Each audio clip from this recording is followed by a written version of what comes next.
Tonight, turn down the noise of the day and focus on the rest with AGZ, the nightly drink for winding down and resting up. New from AG1. AGZ supports your body's natural sleep cycle with clinically studied key herbs, adaptogens, and minerals in amounts supported by research. And no melatonin, helping you wake feeling rested. Wind down, rest up with AGZ. Learn more at drinkagz.com. Acast powers the world's best podcasts. Here's a show that we recommend. Do you like being educated on things that entertain but don't matter? Well, then you need to be listening to the podcast with Knox and Jamie. Every Wednesday, we put together an episode dedicated to delightful idiocy to give your brain a break from all the serious and important stuff. Whether we're deep diving a classic movie, dissecting the true meanings behind the newest slang, or dunking on our own listeners for their bad takes or cringy stories, we always approach our topics with humor and just a little bit of side eye, and we end every episode with recommendations on all the best new movies, books, TV shows, or music. To find out more, just search up the podcast with Knox and Jamie wherever you listen to podcasts and prepare to make Wednesday your new favorite day of the week. Acast helps creators launch, grow, and monetize their podcasts everywhere. Acast.com.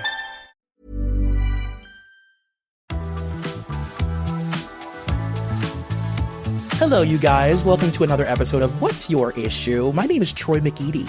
And I'm Darlene Sussman. And this week, we'd like for you to grab your girls, link arms, wear your florals, put on your gloss, because, baby, this is a high horror episode. This is high horror indeed. I mean, we're about to swing around the old maypole, baby.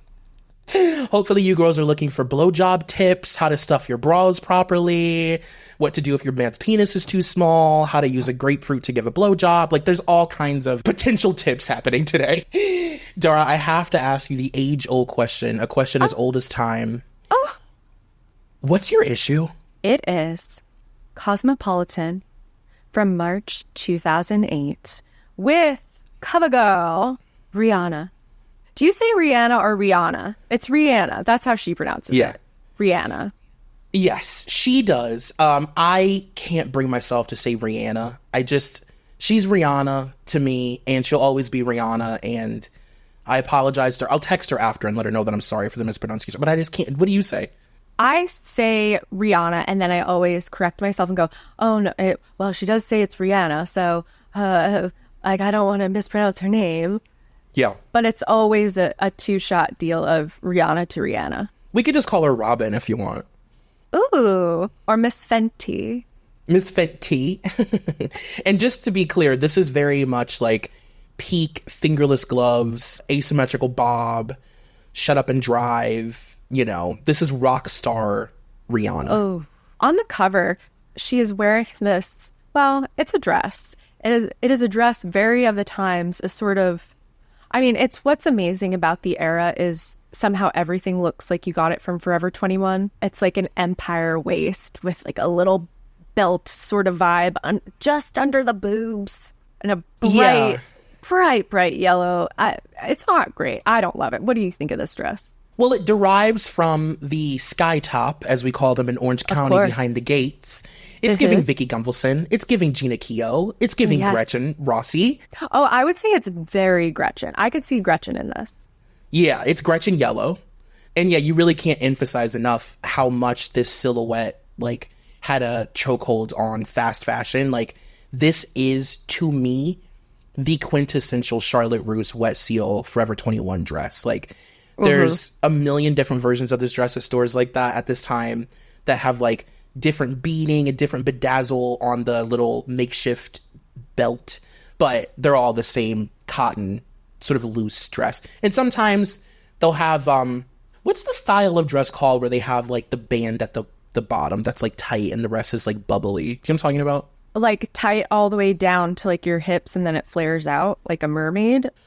No, like it flares out and then just at the bottom of the dress it's stretchy and tight. Okay, Troy, I know exactly what you speak of. I don't know what it's actually called, but to my high school graduation, I wore a dress exactly like that. I got it from Arden B. It was bright orange, When I opened up my gown briefly before we were supposed to walk on stage, a teacher admonished me that I was wearing that to a graduation. Ooh, she said, whore. She said, whore, what are you, a Cosmo girl? She took a Cosmo and beat you across the face. Said Eve was weak. Eve was weak.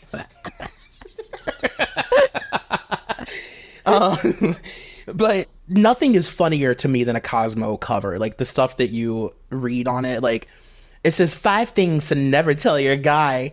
Also, your vajayjay. Fascinating new facts about your lovely lady parts. Like it's just so goofy. Cosmo is actually so goofy. I also love women and danger. The nice habit that can cost you your life. What does that even mean? Sex he has alone. Where and when? How often? Yikes. His shocking go-to fantasies. Should you be nervous that he masturbates?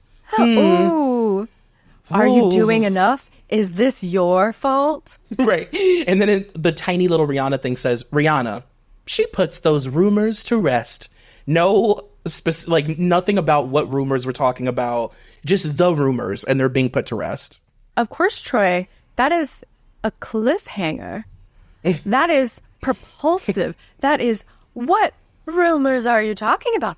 Oh my goodness. I'm just in the grocery store, but I need to take this home. It tempts me to want to turn the page. What does Cosmopolitan mean to you? Like, what does this magazine mean to your youth? When I start getting Cosmopolitan, I'm later high school, early college. It was only a brief period that I was consuming it, but I feel like I was so into Cosmo Girl, and then by the time I had graduated to Cosmopolitan, I was much more aware of feminism, and I looked at this and was just like, well, this is actually sort of boring because it's just about boys and like how to get a boy, and it's not really catering to any of my other interests. But then I would sometimes see like how to fucking drive him wild so he'll love me forever with just one blowjob. I'd be like, oh, okay, I'm about to get some practical tips here. And then you'd open it up and read it, and it would be like just like some of the dumbest, pretty much just a lot of recycling of ideas of sex tips. Put an ice cube in your mouth. Like there's a lot of put an ice cube in your mouth. And so I think pretty quickly I just was not into Cosmopolitan anymore. Like I was reading Elle and Nylon and stuff like that. Things with a little more substance. No, I actually like, it's funny that you mentioned like Elle, because Cosmo's not geared towards me, which is shocking. But this is like very much like Cosmo Girl. This is a magazine that I grew up reading this through other people. So if I was like at my friend's house, I would read their Cosmo. If I was at the library, I would maybe look at a Cosmo. If, like it's not something that I ever would like seek out, but yeah, if it was in front of me, I'd absolutely read a Cosmo. Yeah, Troy, you just triggered something in me. This was very much a doctor's office magazine. Yeah. I was never getting it or seeking it out, but I'd be like, look at this Cosmo from 3 years ago at the hairdresser's. I'll take a look. Yeah, and like nothing in it is like super deep. Nothing's very like in depth. I mean, it's all sort of shallow, fun, mostly very goofy. Like I even as a young person, I always kind of felt like Cosmo leaned a little bit more goofy. Mm-hmm. Their stories from their listeners are goofy. Their advice is goofy. Their fashion tips are goofy. This is one of those magazines that I'm like, I would probably view this a lot different if I grew up in a different time. If I was around for like 70s and 80s Cosmo, like it would probably hit way different than by the time we were teenagers and we had a million options and other like female-centric magazines that were just doing much more in-depth work in all facets. And even with the fashion stuff, like Cosmo was not a magazine that I would ever have looked to for like just to even look at fashion, to get fashion advice, fashion tips. No. Like it's not, like you said, I would much rather open up like an Elle or a Bazaar or something like that. It's just like fun. It's just like a goofy, fun magazine to me. It does feel like quite basic. Like you're saying, it's goofy. It's very goofy, but it's not funny. And yeah, like the fashion is very mall fashion. Like, yeah, I think mall culture is like almost the best way to describe it. This is a mall culture magazine. There's no better time to read this magazine than like with a Jamba Juice in your hand. It's just very that. But also, to play devil's advocate, like, I do think we should emphasize like what this magazine meant to women at a time when there weren't as many options, and like how groundbreaking and like revolutionary it was to have a magazine that like talked about sex and like women having sex and having issues with sex and issues with their bodies and all that. Absolutely. I feel like we should also state that, like, I mean, even with just like this Rihanna cover, like this magazine is not interested in like being boundary pushing or like making art. Yes. Like the photo shoots are typically like super uninspired, and unless you're talking about like a Brooke Shields cover or something that's like really iconic. This magazine is not interested in being like bizarre. It's not hiring great photographers to photograph celebrities with cool hair and make. It's like, it is mall culture. It's like, put on this cute dress from Eddie Bauer or whatever, Yeah, and like get in front of the Republic. camera. Yeah, no, and I think it's very much by design, because I think they don't want to be intimidating.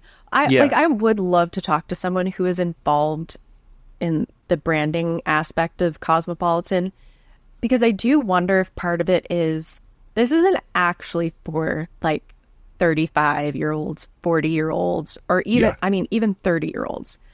It feels very much like this is for early 20s or teenagers that are sneaking Cosmos at Barnes and Noble, because it reads very, like, it still feels incredibly youthful, incredibly accessible. Like you're talking about the way they style the shoots, the fashion. Rihanna isn't in an outfit that is complicated. It's not like a nylon situation where if you're not into fashion or being that creative, you're going to look at a nylon cover girl or a nylon shoot editorial and be like, what the hell is this? Like, you're not supposed to mix prints. Combat boots, not on my watch. Put her in a pump. Put her in a pump. What is this? A farm? But with this, it's, oh yeah, I have a dress like that. Like, it all feels very accessible and not at all intimidating to a younger set. Well, now that you say that, I'm like, yeah, this magazine is for the Cosmo girl who's like started being sexually active. That's basically what this is. Absolutely. Absolutely. Like, the second you get fingered, you're flipping through Cosmo with those fingies. Yeah. It's like, so you're being fingered in a hot tub. Here's how to enjoy it. It's like, yes. Oh, cut an orange in half and grind it on his penis under the hot tub water. Ooh, okay, got it. And dress up like a Jamba Juice employee while you do it. It's called role play. And don't ask him if you look fat. That will annoy him. When I was looking through this magazine, I was surprised. All the advice is very similar to the stuff we were reading in the Cosmo Girl. So I do kind of think it's just Cosmo Girl was PG, and this is, I would say, not even R, it's PG-13. Yeah. And it's just like, okay, have you had sex? Do you feel comfortable with that? Okay, great. You're 16 years old. Here are all the things that you want to know, but you're not going to ask anyone. Yeah. That is, wow, we just cracked the fucking code on Cosmo. That's what it is. Hell yeah. Oh my God, I feel alive. Because that is absolutely what this magazine is. Wow, that's amazing. And that's honestly exactly how I used it. And then once, everyone was catching up around me and it was like, oh, we're all sort of talking about these things. It's like, oh, wait, yeah, the stuff that's in Cosmo is like batshit. Yeah. Like, it would turn you into a literal lunatic young woman and like a sex crazed maniac, but like only like sex only in the style to please the man, and like you're basically like a horny sister wife. I don't know, if you were to really take the tips from this magazine, like there are some props that they suggest that if you were to do that, it'd be like, are you in an Anna Faris movie? Yeah. And, like, this is like a kooky joke. They're like, girls, cook an 8-pack of hot dogs. Step 2. What better time than now to get into the letters to the editors? So this was one that jumped out at me. Counterpoint of View.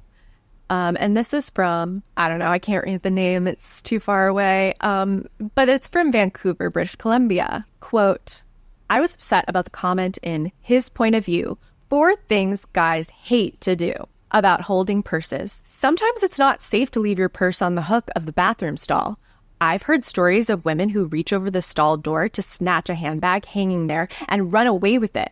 Personally, I will continue to politely ask my man to carry my purse if it makes it safer for me. This feels like it was written by my mother. The amount of times she has told me, Zara, they could just reach right over. They could snatch it. Is this still a thing? Has the insecure male ego caught up to holding purses not making you gay, or are we still there? I feel like men are over that. I also wonder how real that even ever was compared to just what we saw on TV and like, oh my God, yeah, men hate to do that. And like, we're watching King of the Hill and he's like, oh no, I don't want to look gay. People know that you as this like man is probably not genuinely holding a teeny tiny little purse. Like they know. It's not your Dior saddlebag. It's not yours. No one is thinking that. No one ever thought that. But you're right, though. It's very Al Bundy. Like, it's very, like, of the culture of, like, stop watching that Oprah. Exactly. You know? Exactly. I feel that the men who were actually out there, like, denying their wives and girlfriends holding their purses were just trying to sort of drill it on down home that, like, I'm not your bitch. Yeah. It's not people think I'm gay, is I'm not your bitch. Mm-hmm. You've already dragged me to the mall. Yeah. And now I have to watch you try on lipsticks. And now you want me to hold your purse. I really enjoyed this safe, sexy fun from Ashley. It doesn't say where she's from. But it says, how to make condoms more fun was a great article. My boyfriend dreads the point where he has to put one on. But your awesome tips have made it so much less of a bummer. I always learn something new when I read Cosmo. And my boyfriend is a huge fan too. And thank God, thank you, Cosmo, for being the reason that Ashley and her boyfriend are having safe sex, because it's such a bummer. Oh my God, it's such a bummer. He dreads that moment. Ugh. You've made it fun for him. Thank God. I'm sorry. Does he actually need it to be fun like a toddler? Or is it simply that he's bitching that it doesn't feel as good? Because I'm wondering were these tips like, okay, like first you blow up the condom and then you twist it into the shape of a donkey and then you play with it for a little while. And when he starts clapping, that's when it's time to put it on him. He's ready. Because otherwise it's like a bummer. I just picture her like putting it on and then doing, what are those little skateboards called that you do with your fingers? Little skateboard fingers. Yeah. I picture her running a little skateboard up and down his dick. Like, see? This is fun. Don't you like this? Oh my God, and look, this one glows in the dark. Ooh. Is it not getting me pregnant like less of a bummer? I can tell you what that article could have been. You don't need several steps. It's lambskin condoms and make sure none of you have diseases and call it a day. Right. That's all you can do to remedy this situation. If he has a problem with it, Google the worst photo of like chlamydia and gonorrhea that you can find and just show him until he puts it on. And just sit there with the phone in his face until it's on. Oh, or, okay, I guess we could think of 4 tips, because another tip for me would be tell him that you just won't continue having sex with him. No. You mustn't do that. Never ask him if you look fat and never deny sex. You just have to make it fun. There's a fun little thing at the top right. Guys sound off. Peek inside the male mind with this month's web poll. What do you think of a girl who goes under the knife to alter her appearance? 40.7% of men say, I'm cool with it. It's a personal decision. And then 59.3% of men say, it's unnecessary. Why mess with Mother Nature? I understand if they need work done for medical reasons, but in general, I like women who have their bodies as is. I definitely prefer the natural look over the cosmetically altered version. Now that's, if anybody's wondering, that's Marcus from Brooklyn. A 21-year-old. Who's 21, by the way. Go fuck yourself, Marcus. Guess what? There is no opinion from a 21-year-old boy that any girl needs to hear. No. Unless it's, women are their own person and can do whatever the fuck they want, and I have no opinion either way because I'm too young and stupid. then that's the only permissible opinion. The gall. They shouldn't have included his age. That made me like much more angry at the question. I wonder how different that poll would look today. I think it would look completely different because you know what this poll gives to me is very like, oh, I like you without makeup, or oh, you look so pretty without makeup. And then a guy just doesn't even understand what you really look like without makeup. Yeah. It's like, oh, you're so beautiful without it. It's like, no. I'm not going out of the house without any makeup on. You've never seen me out of the house without any makeup on. Like, there's still things that need to be done. How often is a guy actually going to look at a woman and be like, I can tell you've gotten work done? Oh, actually, I think this might be, I just had an epiphany. I think this poll might be even more skewed towards... See, that's what I was going to say.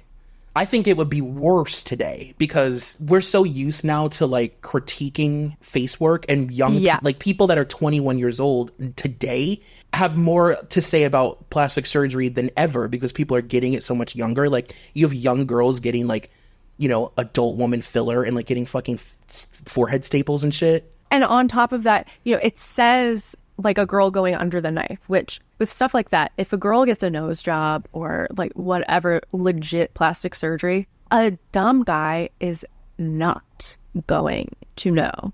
Right. But they look at filler as like a catch-all. And by the way, they'll call it Botox. Yeah. Really, you just don't want an overfilled face. Yeah. You don't want an overfilled face, but you do want an Instagram face. Men, you know what I mean? And also young men, whether they want to admit it or not, are also getting more work done. Like young influencer guys are getting Botox. They're on camera all the time. They're getting veneers. The rise of men that are now going to Turkey and getting the hairline surgery, or I don't know if you've seen, I forget what it's called, but like the jaw, like every guy now is getting, have you heard of the jaw thing? Is it like a jaw implant? No, so it's a new procedure that men are getting where it gives you like a leading man jaw. Like it gives you like a Marvel jaw. Oh, yeah. Like you can fill and it gives you like that chiseled, you know, like Hemsworth face. Oh, okay. So just like, jawline filler, or they could like break your jaw and move it forward. Yes, yeah. But I think the common one for young people is filler. Like they are walking in with like a soft boy face and leaving looking like, you know, they just trained to be the new Iron Man. Like, it's crazy. And honestly, when I see those before and afters on Instagram, I'm like, he looks better. Yeah. So the next article we'll touch on is on page 44. This is fun. Hot sheet. 12 things worth buzzing about this month. Cosmo News. This hot sheet, it's basically all statistics kind of as fun facts, which one thing I found interesting about this is I realized that Playboy has the same thing in every issue. Mm-hmm. I feel like this is a common theme in magazines that I just had never drilled down on before. Well, it's a great space filler, and it's like a really good way to sort of curate your magazines. Like, what do we care about, you know? Like, if this was a blender, it would have like Courtney Love in it or something. You know what I mean? Like, it's a really good way to be like, this is what we think is important. Well, it's also a good thing too for this time period before today's version of Instagram, where you have so many like fun facts cultivated exactly to like who you are. I mean, where could you find that before Instagram? I'm gonna be honest with you. Every single one of these that I read makes me have to cover my mouth from giggling. Like, I want to start with conversation starters. I'm sorry. Some handbag designers are strengthening the stitching and straps of women's bags to support the added weight of things like PDAs and iPods. And also, guys' increasing penchant for wearing makeup has spawned such men's cosmetic companies as, do you know Forvu? No. I'm not familiar with Forvu, whose products include eyeliner and bronzer. And then the bottom one says, the high produced by exercise could one day be available through a pill, says research. Scientists found a gene that can be targeted to elevate depression. I love when they just claim research and science has done. It's like, okay, who's the scientist? Who? I mean, this basically is just Instagram. Like, it's true. They're here's like, a fact. They're called gummy bears. and they'll fix your hair, nails, teeth, and make you skinny. So this number 2, girl hot versus guy hot. This jumped out at me. The question was, we asked 50 women and 50 men on the street whether they think Lost's Evangeline Lilly is hot. And the verdict is she is girl hot. 56% of girls said yes. 38% of guys said yes. I'm sorry, 38% of guys said yes. So the vast majority say no. Now, for our younger listeners who weren't alive during the millennium, we used to do this a lot. This was a conversation as common as how crazy is the weather today. Is she hot? And then the debating, the back and forth. Like, I remember my friends used to, like, specifically with magazines like this, like, they would sit and go through each page and be like, what about her? Like, is Paris, like, hot or gross? No, like, I love her, but, like, I hate her stomach. No, literally, look at her feet. You're gonna die. You're not gonna think she's hot. Look at her feet. Are you kidding me? Are you kidding me? And, like, no, but I love her butt. She doesn't have a butt. Like, it was very that. Her boobs are so small. Like, those are smaller than mine. Mine look like that. No, they don't. You have her ass. I have a way flatter ass than her. I wish I had her ass. Her ass is flat. Like, it was very, like, mind-numbing and, like, just so gross, but it was very common. Like, that's how we used to talk.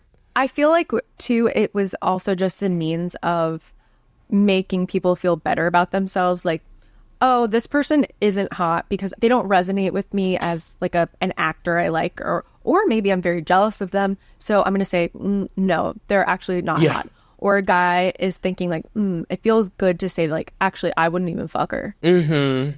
It's like, oh, honey, she would not fuck you. Like, if she was actually in front of you, there's no way you wouldn't say, like, this is the hottest woman I've ever seen in real life. It's funny because it's like there are certain women who were very much like that conversation was had around them during that time, but it has carried over, like, only a small handful. Yeah. And I would venture to say, and I wonder if you know who I'm about to say, there's one woman in particular that people still love to debate on if she's hot or just girl hot. Oh, wait, give me a hint. Because I feel like I can get this.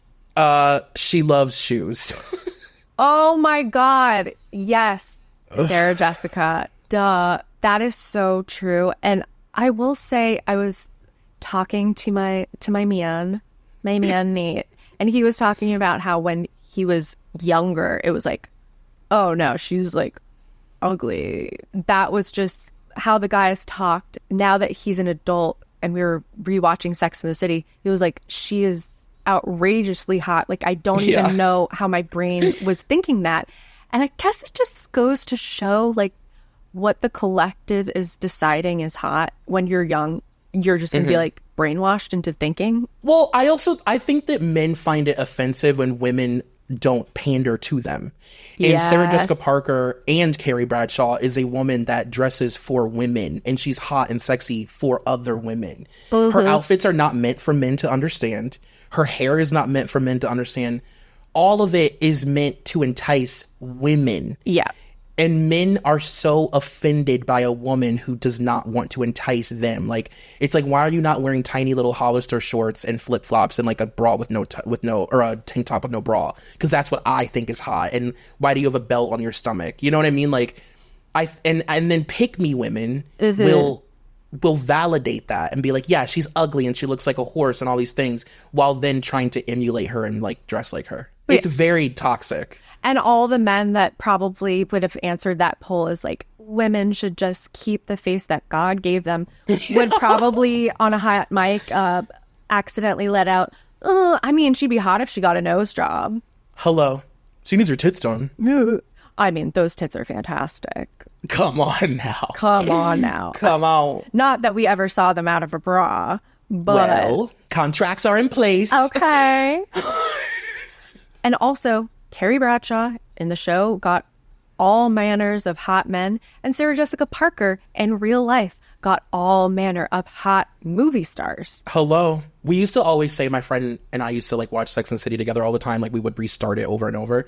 And we would always say that she's like a professional flirter. Like, she's so good at being like enticing and just the way she walks, the way she zhuzhes her hair, the way she smokes, like the way her hips move. Like, she's very good at being like, you want to fuck me, don't you? You know what I mean? Like, I know that you want to fuck me. Oh, I love the way she moves her hands and gesticulates with a cigarette. Oh my God, the mannerisms. Oh my God, don't even get me started on the hands, Dora. Oh God, I have to start another rewatch after this. I do love this. There's in number 8, there's like a picture of baby pre-scary jaw Zac Efron. And it says, Lord of the Rings. Zac Efron, Adrian Brody, and Jonathan Rhys-Meyers all reportedly sport, quote, promise rings, presumably to show devotion to their long-term girlfriends. But do these bands signal commitment, or do they just buy a dude more time to drag his feet? Says Dan Northrum, PhD. Quote, if a guy has a history of being a player and is over 30, wearing a commitment ring may not be a serious indication that he's ready to settle down. Oh, you think? Oh, and over 30? But like when Zac Efron is trotting around with a promise ring, that does signal lifelong commitment. Like, what are we talking about here? As condoms fall out of his pocket on a red carpet, I'm like, oh, you mean the promise ring isn't a chastity belt? It actually, his penis can still get hard and be freed? Oh, that's interesting. Oh, everyone is just going to look at that ring as just a ring he's wearing because it's not a wedding band? What the hell? Yeah, Adrian Brody's fucking. Let's all get to grip. The promise ring era was so annoying. Like, ugh. And we were like kind of too old for it. Like, yes. You know what I mean? Like, yeah. We weren't young enough to indulge or engage the promise ring culture. Like, Miley was like a young girl to me, and Demi was like a young girl to me. So it's like them walking around acting like they're Carrie. I'm like, you guys are wild. Back in my day, we would just have a pretend wedding on the playground and call it a day. Hello. We didn't have to introduce hardware into the mix. Yeah. The ring was like a peach O. You know? Like the gummy? Yeah. Not the big O, the peach O. Oh. And now on page 46, we will get into the cover story. Rihanna reigns. The quotes are so funny. It's like so silly. She said, if a guy is hot and he knows it, forget it. I hate arrogance. What does that mean? Well, who cares? Who cares? That was also a big thing at this time. Like, she don't know she's beautiful. I just picture Rihanna saying it. It's like making me laugh. What did you think about this article? Well, this article was funny to me because it did remind me of a time period with Rihanna where it was very pick-me girl-esque. You know, it was very like, girls are so mean. I only hang out with guys. They're just like, cool. Very pick-me girl era Riri. And it's interesting because this is like, you know, this is a really interesting era of like a pop star's career to look back on, especially somebody as prolific as Rihanna, because this whole like good girl gone bad thing, like we had versions of it. Mm-hmm. And then Rihanna kind of introduced like a new, like the R&B girl version. This is not the Britney Spears version of Good Girl Gone Bad. It's not like, hey, look, I'm wearing a thong under my pants. It's not that. Yeah. It's, I'm now wearing fingerless gloves. I have a razor cut haircut. I have a bob that was cut with a literal razor blade. I'm wearing dark makeup. You know, like her performing with like Fall Out Boy at the VMAs. And like, it was a very new, interesting way to view like a R&B girl transitioning, because we just hadn't seen anything like it. Wow. And also, just to harken back to discussing her dress on the cover very of the times, this shirt or dress that she wears in this little number, I don't know what you would call this, the bridge between necklace and dress. Yeah. No, like, I don't think there's a better way to describe it, actually. That's hilarious. Very silly, very Charlotte Russe. Just like a strip of fabric at the top of your blouse, going into a necklace, sequined, bedazzled, enameled. You don't have to wear a necklace because it's also your dress. It's built into the gown, girls. Ooh. It's another sky top. Like, it's, you know, her and Vicky Gunvalson were wearing this in tandem at the same time in different parts of the country. But just to give you, like, an idea, I guess, of where Rihanna was in her life, This little quote says, "Her career, like her image, is on fire. She has worked with music's biggest names and is racking up accolades. Here, she talks about finding confidence and putting the rumors to rest." So it's like, she's so fucking famous at this time. Like, Umbrella has come out. Like, she's kind of taking over the world.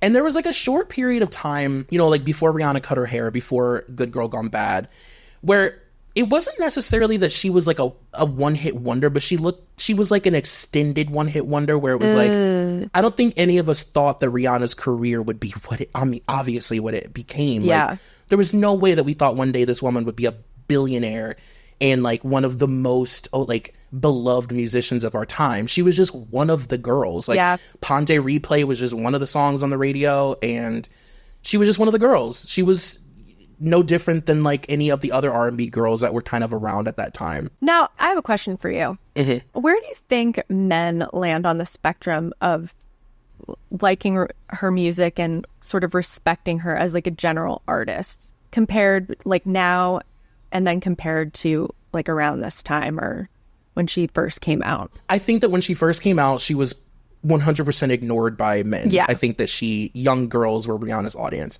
And then I think Good Girl Gone Bad happened, and she became one of those like guilty pleasures for men. Because, listen, I was in college in 2007. You weren't going to a party and not hearing Umbrella, and everybody was singing it. It was just one of those undeniable things where it's like, it's so good and it's so loved by everybody that even straight dumb drunk boys are singing it. And then I think she became, weirdly, like, I do think that she became one of those exceptions to like the pop star rule, where like men could say, yeah, I like that Rihanna song. Like, they weren't embarrassed to claim her. And now she's like an artist, you know? I wonder if part of that, like, I feel like her bad girl image was so much better curated than, say, Christina Aguilera's bad girl phase, where it just felt very, like, this feels like it's actually authentic to her. Whereas I feel like when other people have tried to do it, it doesn't read as authentic. It just reads as like pop girl being controlled by her label. Like, this feels so much closer to Madonna. Yeah, I agree, because I think that a lot of people, Christina is a great example, like, her image change was in spite of her past and in spite of Britney and in spite of her label and in spite of TRL. It was like a middle finger, whereas Rihanna's was like, I've always probably wanted to be like this, and now I kind of can like do it because they're letting me. Yeah.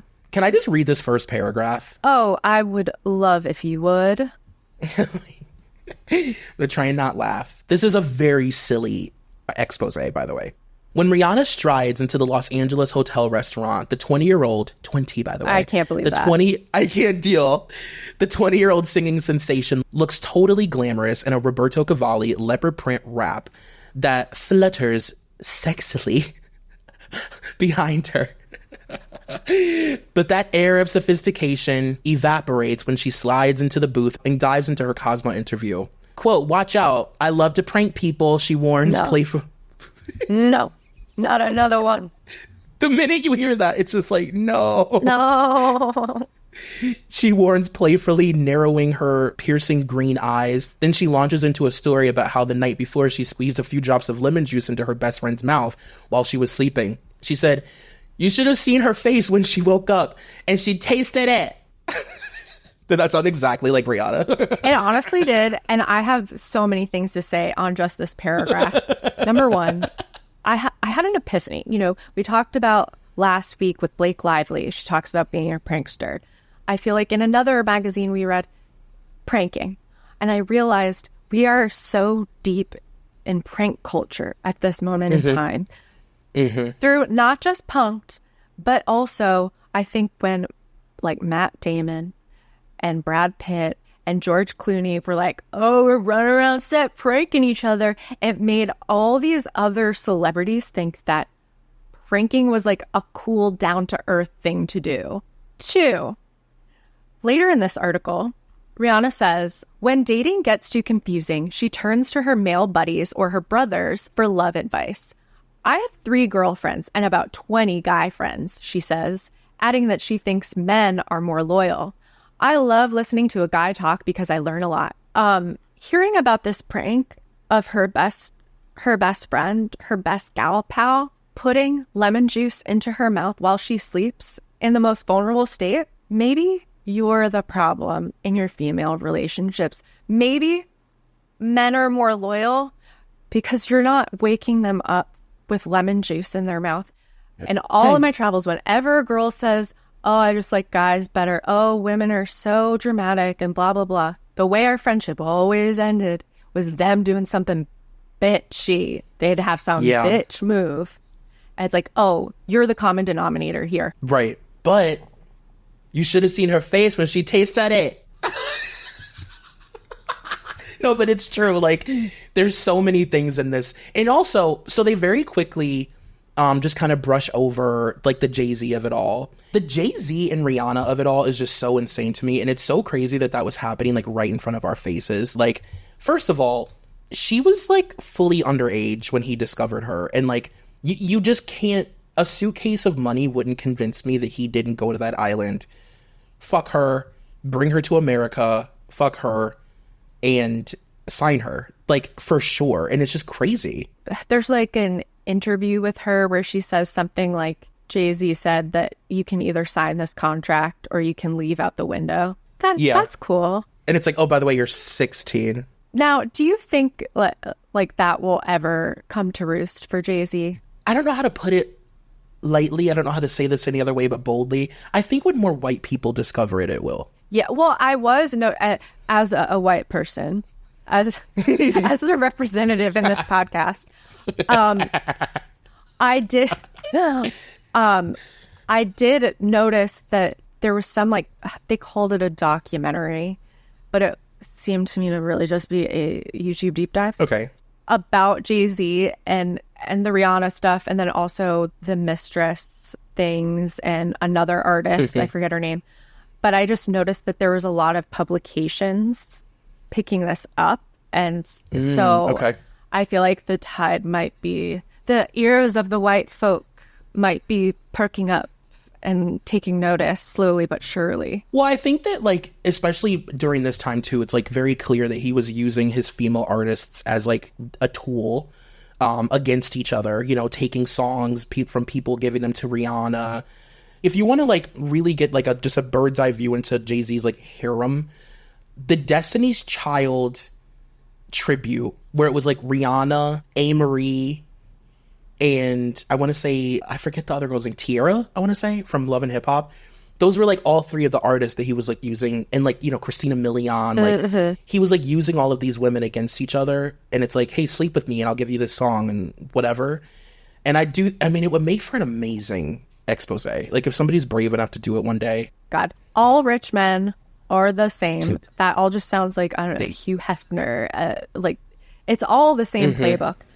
But like Hugh Hefner, you know, it took a really long time for that to ever gain any sort of traction. And he was dead when that happened because there was so much money and, like, a machine behind him keeping it quiet.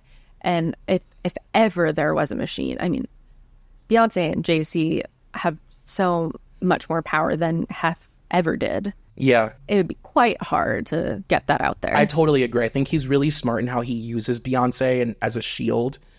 And it's like, because it used to be when we were young, like during TRL days, it was like, oh my God, like, what a come up for Beyonce. She got Jay-Z. Like, this, you know, solidifies her as, and it was like her, like, look, world, you know what I mean? Look at me. I'm dating Jay-Z. It was a huge deal. And now it's flipped. And it's like, he's so lucky to be in connection to her because she makes him so much more famous. Who knows what Jay-Z would have been doing for the past 10 years if Beyonce wasn't dragging him along, you know, because nobody's listening to Jay-Z music like they used to. He's not like a respected artist like he was at one time. It's Beyonce, you know? Yeah. Another part of this article that jumped out at me was they mentioned Shia LaBeouf as one of her reported romances. And I have not thought about that in such a very, very, very long time. Shia and Rihanna. I can only imagine what a terrorist he was to her. Oh my God. Well, the Shia of it all, and then remember Josh Hartnett. Oh yeah. That one too. I was like, what? Because they brought that up in the article as well. I was like, wow. I totally forgot about Josh Hartnett. Yeah, and she got him when the getting was good. Oh yeah. Ooh. Though he is daddy in the new M. Night Shyamalan movie. Yeah. I love him so much. Like, Me too. Oh. And also, I just very quickly, 5 things that you guys didn't know about Rihanna, and I don't want to shock you too much. These might swerve you off the road. Hold your wigs down, girls. Number 1, she thinks owning her toy poodle DJ keeps her grounded because it's like having a kid. Number 2. Number 2, she loves playing Guitar Hero on Xbox and watching movies in her downtime. Number 3, she has 5 tattoos, including a Sanskrit prayer etched on one hip, a music note on her ankle, and a Pisces sign on her neck. Number 4, she grew up on an island, but she's afraid of the ocean. And number 5, the one we've all been waiting for, she believes in ghosts, and she says that she can tell when a hotel is haunted. She grew up on an island, but she's afraid of the ocean. Sounds like the lyrics to a Train song or something. Yeah, that's so funny. That's my Housewives tagline, and it doesn't none of it pertains to me at all. I flip my dress. Oh, one other thing I would like to call attention to that it just jumped out at me. On the Cosmo quiz, they have like a little questionnaire and she fills it out in her own handwriting. And it says, the third question is, or prompt, I should say, I'm dying to work with, and she writes in Hugh Jackman. And that got me thinking, was this just a huge Hugh Jackman time? Was he this beloved, or is this just simply a weird answer? I have to go with it being a weird answer because this is pre-Les Mis. X-Men came out in like 2001 or something, so X-Men was happening, but I mean, he wasn't like our Broadway baby yet. I mean, had he even flown across the crowd in Australia during Oprah's Australia interviews? I honestly don't think so. It's a very odd. That's a very, very odd answer. If you had given me 100 tries, I never would have gotten to Hugh Jackman for her. No. So random. And obviously we'll post the full quiz. That's one thing I will say that I always really loved about Cosmo is that the quizzes were in their handwriting. Oh, and then also, I think my body is A, just right. B, maybe not perfect, but it's real. C, could stand to lose or gain a few pounds. That is the most irresponsible question to pose a beautiful celebrity with a perfect body. Like, can you imagine if she had put, I could lose a few pounds? And like, what is the point of asking Rihanna that? It's insane. It's like, come on. It actually is putting I feel like it's a real gotcha question. There's no great answer because it's like, it's just right. Oh, okay, so you're full of yourself? You think it's just right? Or, oh, I could stand to lose a few pounds. Oh, so you think you're ugly? Wow, how is that going to like make normal women feel?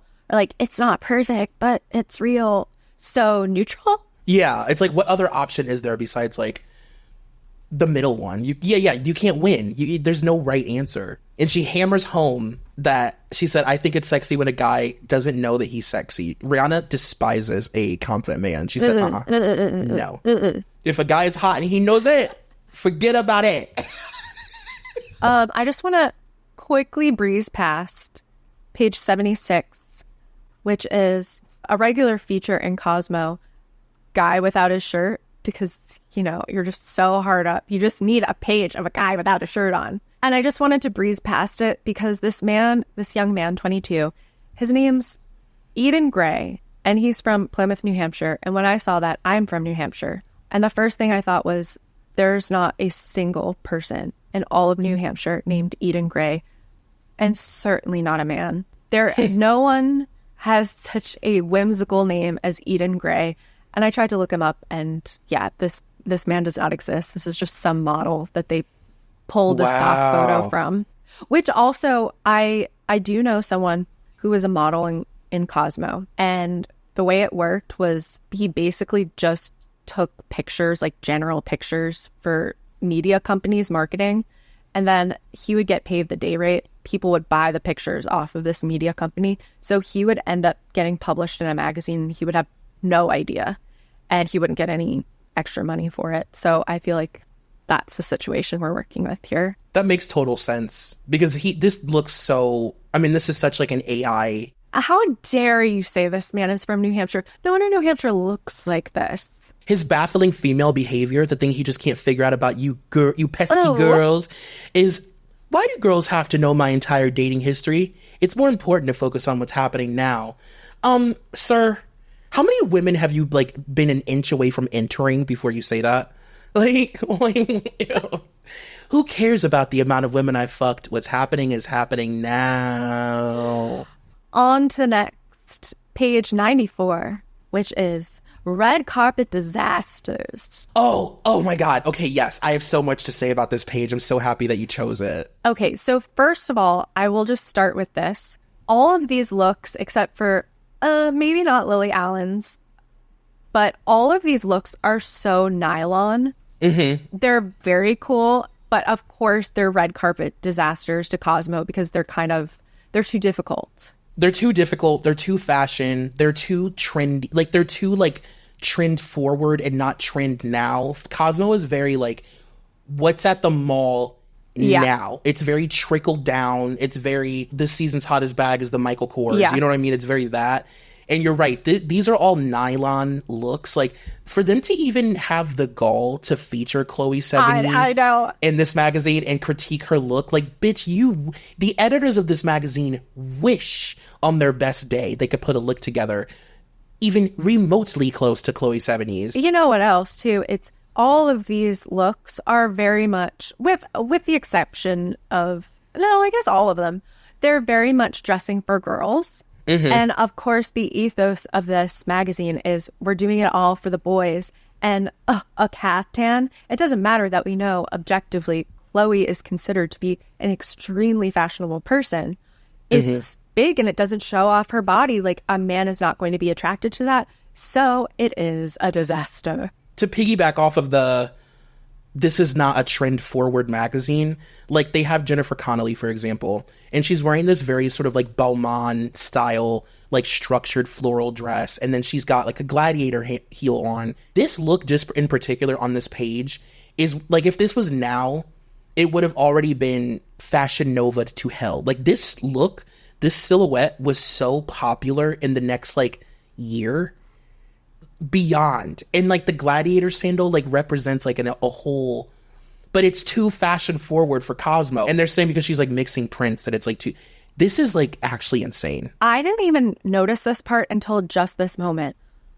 It says under Rumor Willis, I thought they were just going to be talking about like the socks with the heels, but they say naked legs and a knit hat. Rumor didn't have time to watch the weather reports. Naked legs. You know who is still talking about, oh, you got to wear your pantyhose. Where's your nylons? Moms. Like, boomer moms were telling that to their millennial daughters. Like, yeah. Come on, you got to put on a nude hose. And like, we're in the thick of indie sleaze at the time that this magazine comes out, and they're like, a knit hat on a red carpet. It just like kind of confirms like that this magazine is like, they're like dopey pick me women.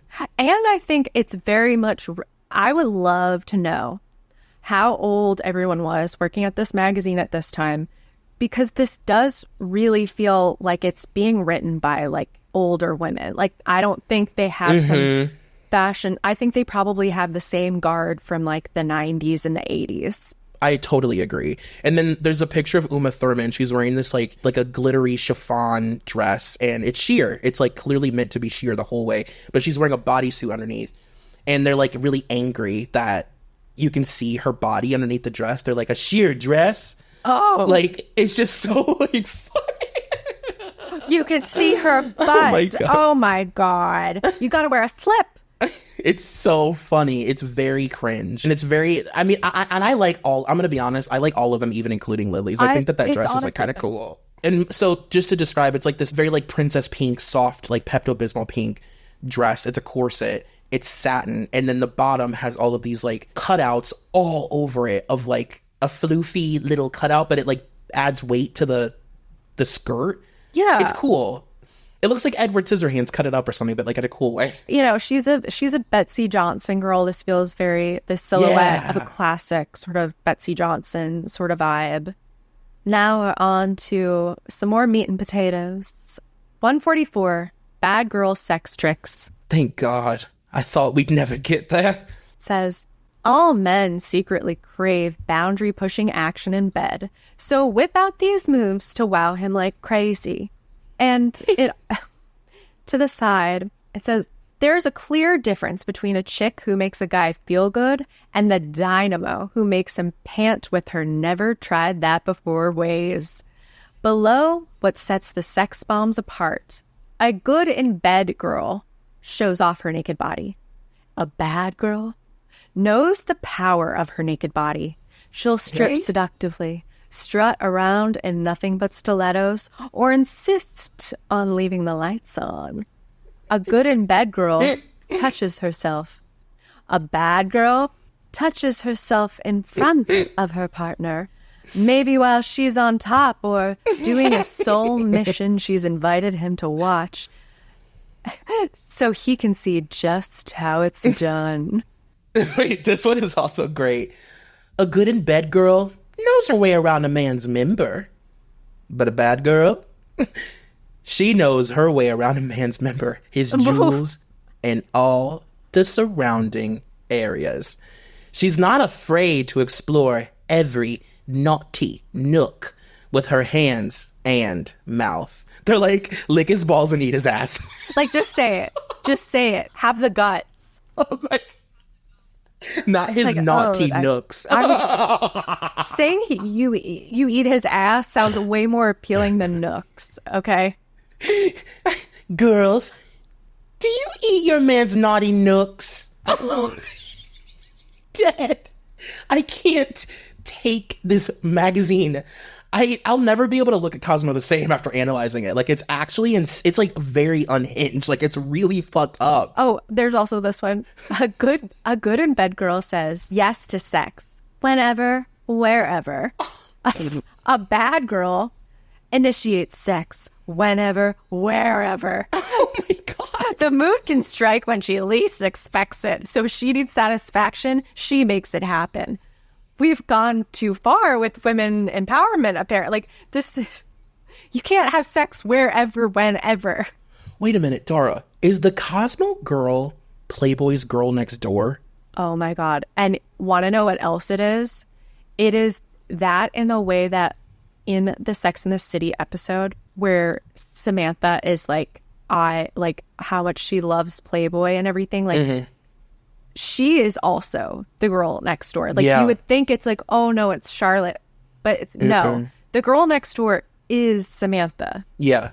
And this is written in the voice of Samantha. This is actually insane. Like, and the thought of like a young girl with like an underdeveloped frontal lobe who like hasn't come into her own and like doesn't know how to demand respect from a man yet and all of these things, wildly insecure, waiting with bated breath for a man to validate her looks and her thoughts. To think that they're getting this advice, like putting on Louboutins and slinking around the house, it's like fucking crazy. Again, an actual woman is not reading this and going, all right, wherever, whenever I want. That's how you end up with all these girls with their first boyfriend just like trying to give hand jobs under the table, like at dinner with his parents. Like, this is hot. Actually, no, men have boundaries too. Yeah. I also love the last one. It says, sorry, a good in bed girl lets him know with her moans and her sighs how much she likes it. But a bad girl lets him know in detail what's making her feel so good, so he knows exactly what to do again next time. And that, ladies and gentlemen, is why Miranda Hobbs was never the girl next door. Because you remember the episode where Miranda was like, I'm just not going to fake it anymore? Yeah. Oh, of course. And it was super awkward because she refused to fake moan. Because why would he know how to please her if she's pretending to be pleased and he's not? I can see a little bit of everyone except for Miranda in this, but I think number one, it's Samantha meets Charlotte. For sure. It's Charlotte on the outside, and then it's Samantha when we get home, and you're my Samantha, but to the world, you're Charlotte. Yeah. Mm-hmm. Or maybe it's just kind of this one little thing that you can read in Samantha's voice, because, you know, Charlotte was kind of the secret slut on Sex and the City. Yeah, yes. I'll never forget. When I think of Charlotte, I think of her saying that she wants to have her head slammed against the headboard, and like she just wants to get fucked. And like the episode where she made friends with other women that she thought were more like her, and then she realized, oh, like I'm a slut. Yeah, I guess Cosmo is Charlotte, and I can see like Michael Patrick King being like, oh, yeah, I've said that many times in interviews, you idiot. Samantha is, if Charlotte is the actual girl next door, Samantha she's the pig party girl. Like, unfortunately, Samantha is being invited to pig parties and being rode around like a donkey. Yes. Yep. Should we turn this into a Sex and the City podcast? Or... No, it seems that way. Oh, God. We throw the magazines over our heads. We're like, screw it. I feel like we can't skip this page without reading some of these memorable sex experiences from men. Oh, yes. Because nothing is more important, really, than the thoughts of a man and his sexuality. It says, as these dudes can attest, a night with a full-throttle sex kitten is hard to forget. Ooh. So this is from Tucker, he's 33. He said, my girlfriend once came to my office around the time people were starting to leave. She shut the door, got on her knees behind the desk, and gave me oral sex right then and there. Normally, she's a pretty good girl, which makes it even more unexpected.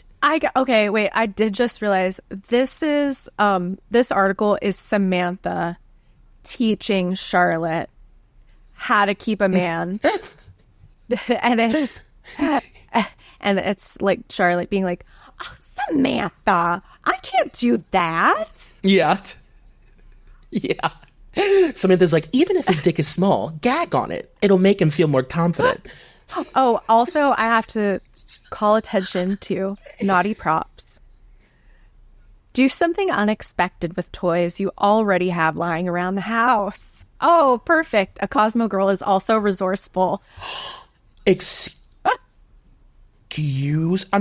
Pardon me? If you guys could see the images that I just scrolled to, I'm not joking. That literally scared me. I'm not kidding. I know. It is so scary to think of how many young girls just starting to have sex were like, all right, so a naughty prop that I have lying around the house because I can't buy sex toys because I still live with my parents. Okay.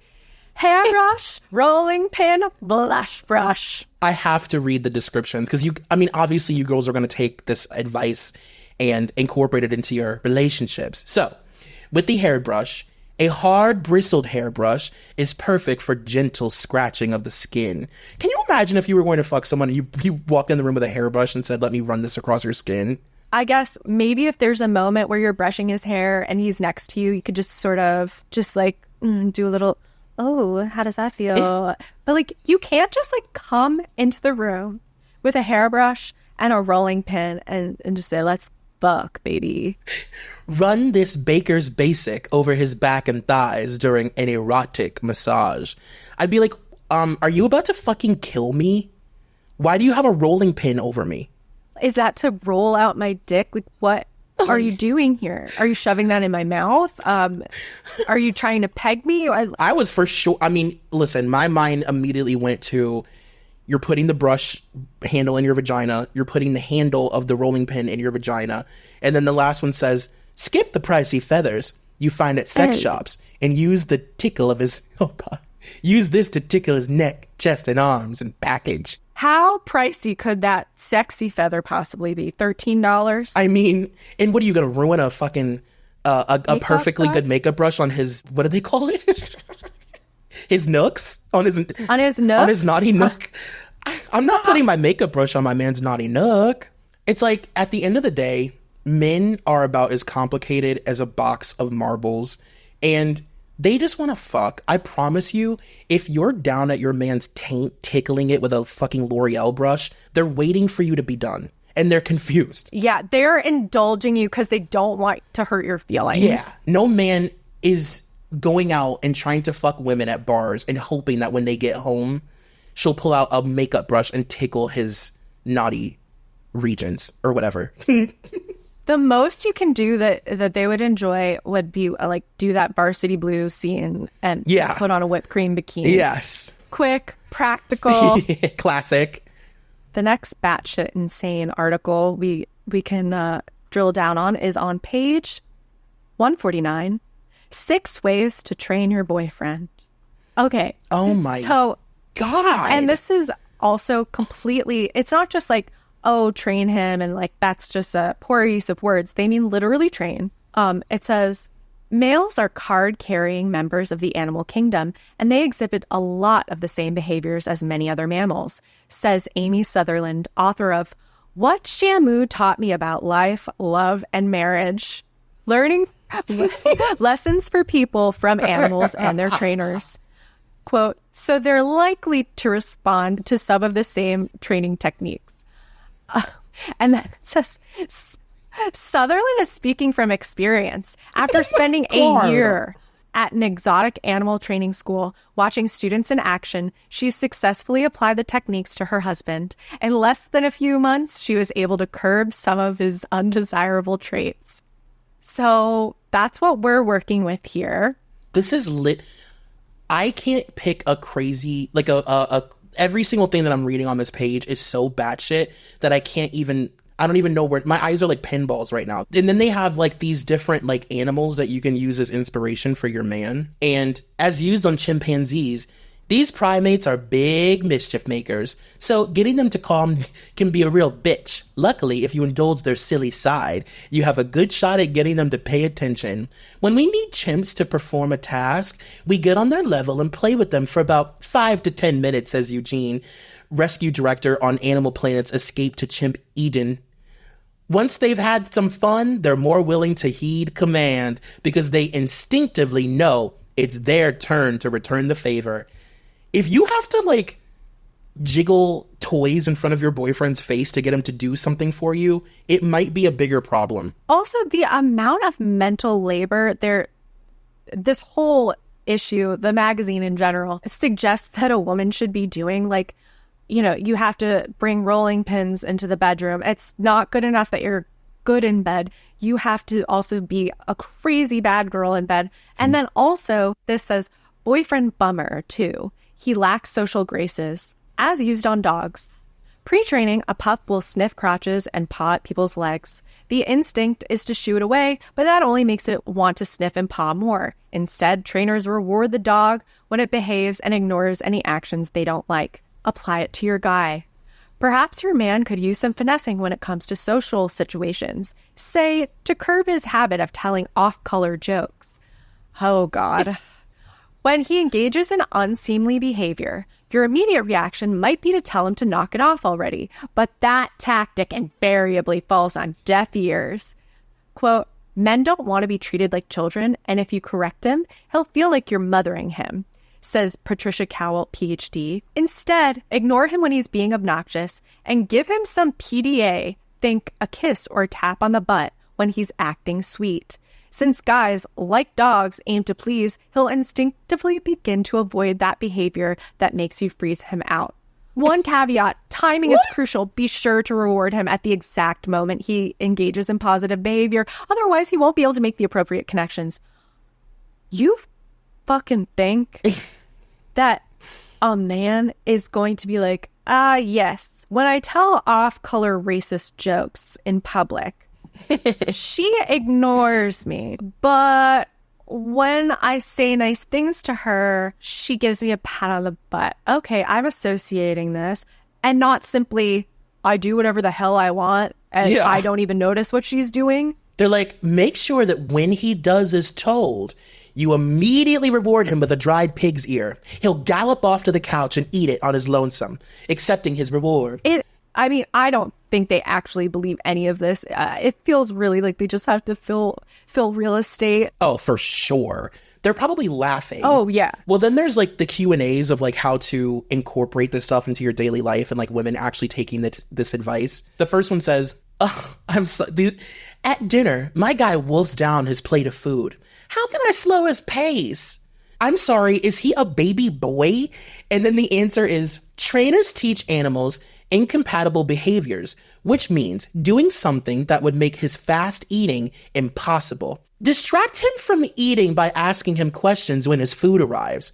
So, like, you're just, like, walking on the tips of your toes all day, on edge, in fight or flight, all day, like, being a sexual fucking blow-up doll, training him like an animal, like, making sure to say the right thing all day long. Don't ask him if you're fat. All of this crazy shit. And, like, what is he doing? Absolutely fucking nothing. And then also, so you're doing all this bullshit for the men that you know, and then they close it out with, towards the end, on page 172, okay, so the men that you love are stupid, and you need to spend all of your time thinking about them and pleasing them. Now, the men that you don't know are going to kill you. And this is how you can keep yourself from getting murdered, because everything in your life revolves around men, with the article being fear can be your friend. And it's just, okay, anything you do, you're about to be murdered. Wow. This is how you don't get murdered. And if you don't train your man and keep him happy, he will murder you. Dara, this is God shepherding us, because I have a theory about this and I live by it. Oh. Okay. And I want your take. So as somebody, like, I was raised by women. I've only really grown up with women. My whole life, I've only been friends with women. So I've always had this, like... And that's why I like you, honey. As my wrists go more limp as I'm explaining. I've always had this, like, shotgun view of, like, my friends' relationships to, like, their boyfriends, their husbands, their dads, their brothers, their uncles. Like, you know, I'm always, like, kind of watching and observing. And I feel like this is, like, almost a primal thing. But I feel like a lot of women instinctively, without knowing it, they protect the men in their lives from finding out that they're idiots. Yeah. And it's, like, a little fear-based, and also, like, you know, obviously you want to, like, not hurt, you don't want him to feel hurt or embarrassed or whatever. So you just sort of put bumpers around everything in his life so that he doesn't really ever know how stupid you actually think he is. Like, I think most women think that their boyfriends are fucking idiots, but they love them. Oh, yeah. And it feels like fear, like a fear thing, where it's like, well, yeah, maybe if he finds out that I think he's dumb, he'll fucking kill me. Okay, Troy, this is insane that you're saying this. So I looked at this article and I was really excited about it. And then when I read it, it was like, the tips were so surface level, but it reminded me of one of my favorite books, The Gift of Fear. And it's basically like it's written by this guy who's a risk assessment expert. And it talks a lot about domestic violence, but it also talks about, like, workplace violence and stuff like that, stalkers. And basically throughout the book, he's telling you these are the signs to look out for of, like, this is a dangerous person. And in that book is, like, where the saying comes from, the biggest thing that a man fears is being laughed at, and the biggest thing a woman fears is being killed. I never thought of it until you just brought that up, how it's sort of like a figure eight feeding into each other. Yeah. We can't let him feel made fun of, or else he's going to lash out in big ways and small ways. Yeah. Like, at the end of the day, it's like a fear response. If you look at the women in your life and you look at their relationships, obviously, if I'm just, like, really cutting corners and getting to the point, like, yeah. I know that my friends think their boyfriends are dumb. And I spend enough time with my friends to know that when their boyfriends are around and they say dumb shit, I know they know it's dumb. But it's like, I don't want my man to know I think he's dumb. And then in some, obviously there's way extremes. There are some women that are like, stand by my man, stay by my man. Like, I don't give a fuck. You know what I mean? Don't you ever let him think that he's an idiot. Like, I've gotten in fights with my friends where I'm like, you're allowed to do that, but I don't have to indulge your caveman boyfriend. No. You know? I don't have to. You can do that. You can go through life acting like this idiot who couldn't beat two sticks together as, like, the man of the house and controlling the bills and all of that shit. Amazing. It makes him feel like a man. Amazing. I'm not in your relationship. I don't have to do that. I've lost friends because I won't indulge their boyfriends the way that they will. It's very Summer House Hannah saying to Amanda, Kyle can talk to you like that, but he can't talk to me. Yes. And it's absolutely true. Just because this is your partner doesn't mean it extends to everyone around you in your orbit. Also, I feel that people should always err on the side of calling out someone's significant other. And if you lose friends, you lose friends. And honestly, she's not a real one. Yeah. If she's very sensitive about that. Because I feel like in a lot of situations, it's not even just, I don't want him to think he's stupid. It's also the second you sort of criticize a man, I feel like their partner is generally thinking like, oh, you're just saying that. They attach criticism or the direction that they're offering, that like something they're saying is wrong or doing is wrong, as like being told what to do. And I don't want to be mothered. You're just saying that because you're pissed that I did this other thing last week. You're a nag. Attaching all these other things to it. But when an outside person is like, hey, that's inappropriate, then it makes them actually think that outsiders are seeing this. Because I think most men in their heads think that their girlfriend or wife is the only person thinking this and that they're actually fine.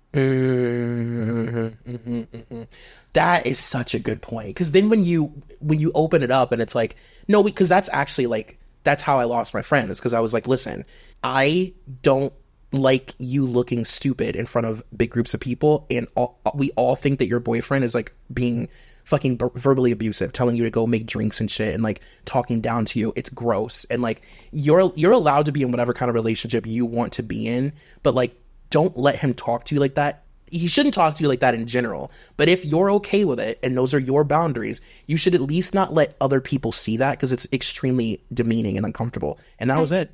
We were never the same. And she said right back to you, excuse me, I was dealing with it. I was told to ignore him when he's being bad and to give him butt taps when he's being good. And it's a long training process, okay? You have to trust the process. She's like, I haven't even given him his rawhide today. I only gave him one walk, and that's why he's acting like this. He's usually a very good boy. She walks over and starts patting his butt violently. She's like, pat, pat, pat, pat, pat, pat, pat, pat, pat. Okay, for our final segment, of course, we have to do ads. Page 26. You'll know it as soon as you see it. Hairdo, period. Salon clip-in hair from Jessica Simpson and Ken Paves. I look at this and I'm just flooded with memories.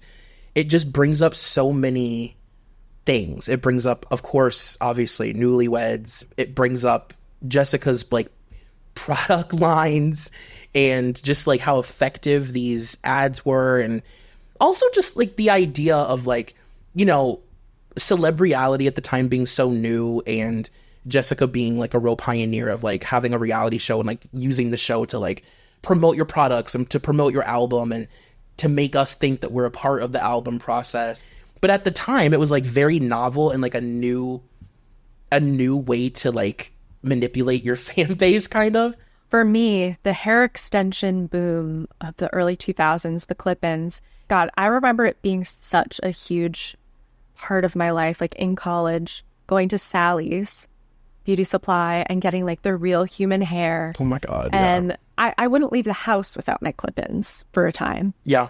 And it was as simple as going to Sally's and just buying a bag. Like there was no real, because here's the thing, for young, white, millennial aged women, it was such a new thing. And like socially, it's almost like the way that I would compare it as a little homosexual that grew up at a beauty salon every week of my life because of my mom. It's very comparable to how white women feel right now about wigs, where they're like, you know what? Screw it. I'll wear one. I want a wig, a teal one, the one Kylie Jenner wore. It's like it's been... Troy, you're so fucking right. You know what I mean? Like it's been appropriated enough that now white women are like, okay, fine, like we're doing wigs too. And we're doing them our way, girls. You know what I mean? We're putting them on. We're doing no root realness. We're not doing anything to them. We're taking them out of the bag. We're shaking them and we're putting them on our scalps.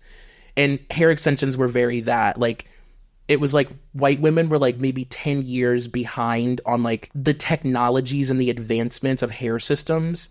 So it was just like women literally sticking hair all over their head, all different sizes, all different lengths, sometimes different colors. I feel like how this happened, somehow it got out that like no celebrity has real hair. Oh, yeah.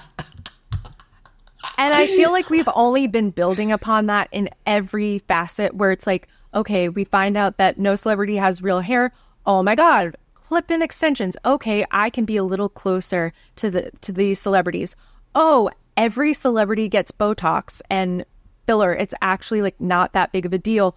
Okay, now I'm going to do it. And it wasn't until it was like Jessica Simpson. Yeah, look at these. Ooh, that's so easy. You don't have to be rich for that. Right, and it really plays into Jessica's genius. Like, the marketing of it is fucking incredible, where it's like, first of all, hairdo being the name is iconic. And then it says salon clip-in hair from Jessica Simpson and Ken Paves. But at the bottom it says change your hair as often as you change your mind. And it's like, it has to be, because Black women are already so, at this point, insanely familiar with like hair systems, it's got to be marketed in a way that feels safe and like convenient for white women. Yeah. Where it's like kind of separate, because these are not hair extensions for anybody but a white girl. Like you were saying, Black women understood the innovations that were accessible. White women are at this point so stupid about it that they're like, oh yeah, this stupid scrunchie with fake Stop. hair just strewn, like twisted around in a circle. Yep, I'm just going to put my hair in a bun and I'm going to plop that on top. I'm going to look like Jessica Simpson when I do this. And no matter what your hair color, no matter how bleached or whatever, to being like, what color? Blonde. Oh yeah, like I don't need to blend this. Yeah, blending wasn't even like a part of the conversation. It was just like, put them in. I mean, and I remember my friends would literally put, like, let's say you have shoulder length hair. My friends would put in hair, not understanding that you can cut hair extensions and style them. So they would put these long, stringy, synthetic hair extensions in their head that cascaded all the way down to their butt with no blending, no color matching, no styling, no cutting. Just long to the floor. Thank God Jessica was able to make a business out of it, but we have people like Paris Hilton to blame, who for 10 straight years literally had a chemical cut, but you would have never known it because she was sticking long white weave in her head. And even the most wealthy women, for whatever reason, didn't have access to believable hair extensions at that time. Like, it didn't matter if you were Paris or Britney. At this time, I feel like if you were wealthy, you still had to have someone in your life who knew about this stuff. And just because you had money did not mean that you had vision or knew anyone with vision. There wasn't as many places, like you also didn't really have the YouTube tutorials that they are today where you could be like, okay, how can I style this? Like, what random person can tell me how this is supposed to be done? It's just like, I don't know, this looks fine, right? It says blonde and I'm blonde. And then you also, there was like the beaded hair extensions was so much more labor intensive and so much more expensive and like damaging to your hair. I had the beaded ones my senior year of college, and Troy, I was never so happy. I can't even imagine. Honestly, I can't even imagine. I had long Lindsay Lohan red hair. Oh my God. Just thick. It tore all of my hair out. Of course. But it was good, honey. It was so good. No, I got to give it to the white girls, because in the early 2000s, white girls used to really white girl down. Like, white women don't really white girl down anymore. Like, we used to have like cool, like white girls used to have like the best like slang, and like they were white girling the fuck down back in the day. And those beaded extensions like, oh my God. I used to love when Britney would get a fresh set of beaded hair extensions for like a performance or a tour, because they moved different. I just remember, how often just all of a sudden, a huge strand of my hair is in my food. On the ground. Oh, the amount of times I ended up with a full-blown dreadlock. Yeah. That had to be professionally cut out of my head. I'll never forget, there was this season of Big Brother around this time when this girl, Gina Marie, who was like a racist psychopath, she didn't get her beaded extensions moved up before she came into the house. So they were like hanging off of her dirty, like ratted roots. Oh my God. And production gave her a pair of pliers. And when I tell you that for weeks, I watched her lay in the bathroom and pull those beads through her hair and just watch her hair get pulled out of her scalp, I was like, damn, like, it gives like, like those white women on TikTok that will be like, I got braids and now my hair is falling out and it's clumped. Also, that speaks to the time period that the producers would be like, well, we've got no idea how to take this out. Here's a set of pliers. Not like, I wonder if we make a call to like hair and makeup. They couldn't just say, oh, yeah, there's a solution. You can buy it at Sally's for $5. They're like, here's a monkey wrench. Bye. Get to plucking, bitch. Here's some Goo Gone from Home Depot. Bye. This was another fun episode. Troy, anything else to say about it? No, just that like I don't think I've had this much of like a violent reaction so far to any of our episodes. This really, really affected me. Like I really view this magazine like so different now. Not necessarily in a bad way. It just kind of reinforces like that it's not for me. Yeah. And not everything can be for us, you know? Exactly. Everyone has their audience, and maybe you guys at home, some of you are Cosmo girls, and we celebrate that. And, tell us how it goes with that rolling pin this weekend. Yeah. When you're tickling his between me down there, let us know how it all goes. Well, you know the drill. We're on Patreon. Follow us there. Follow us on Instagram. Please, please, please leave a rating and review. And please write us a letter to the editor. You can do it as a review. Yeah. We'll read it on the air. Yes, and you'll see, and obviously you want to look at this full Cosmo. You want to look at Rihanna's razor cut. You want to look at her Real Housewives of Orange County dress. You want to see it. You want those sex tips. We weren't able to give all of them to you. Oh, and there's so many more relationship tips. This is 90% relationship tips, and each one is as useful as the next. Yeah. Have fun with your man, girls. Remember, don't ask him if you look fat. It's a trap. We love you very, very much. We love you. Bye. Bye.